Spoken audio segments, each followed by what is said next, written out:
মুম্বাইয়ের ওয়াংখেড়ে স্টেডিয়ামে দিল্লিকে 59 রানে হারালো মুম্বাই ইন্ডিয়ান্স এবং এর সাথে সাথে মুম্বাই ইন্ডিয়ান্স কোয়ালিফাই করে গেল প্লে অফসের জন্য এবং দিল্লি ক্যাপিটালস কোয়ালিফাই করলো দিল্লি এয়ারপোর্টের জন্য।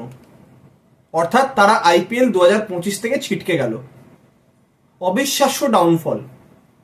প্রথম দিক সিজনের প্রথম থেকে আকসার প্যাটেলের ক্যাপ্টেন্সিতে তারা যেরকম ভাবে ক্রিকেট খেলছিল, যেরকম ভাবে ম্যাচ জিতছিল, সবাই আশা করছিল যে তারা হয়তো টপ 1 বা টপ 2 এর মধ্যে তারা থাকবে। সেখান থেকে তারা প্লে অফসের জন্যই কোয়ালিফাই করতে পারলো না।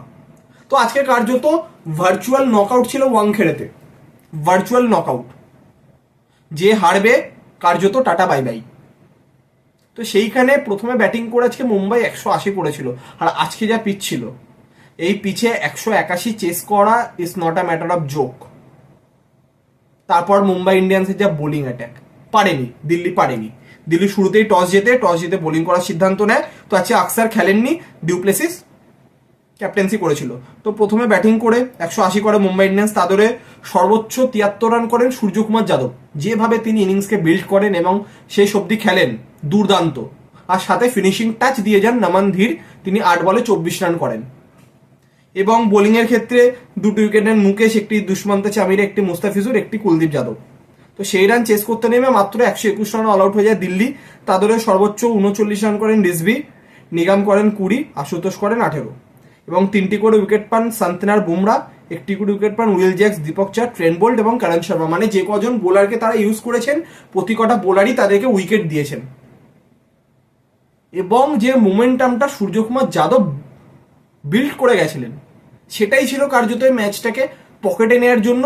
প্রায় 60% ম্যাচটা তখনই গ্রিপে চলে এসেছিল, কারণ এই পিচে 180 অ্যাবাভ পার স্কোর। আর লাস্টে নামানদীপ যেরকম ভাবে ফিনিশিং টাচটি দিয়ে গেছেন, নইলে এত 155-160 হয়তো আটকে যেতে পারতো। তা হয়নি। সহজ জয় কার্যত মুম্বাই ইন্ডিয়ান্সের এবং তারা কোয়ালিফাই করে গেল প্লে অফসের জন্য। এবার বিষয় হচ্ছে দিল্লির যে এই যে ডাউনফল, তার কারণ কি? তার কারণ একমাত্র তাদেরকেই খুঁজে বার করতে হবে।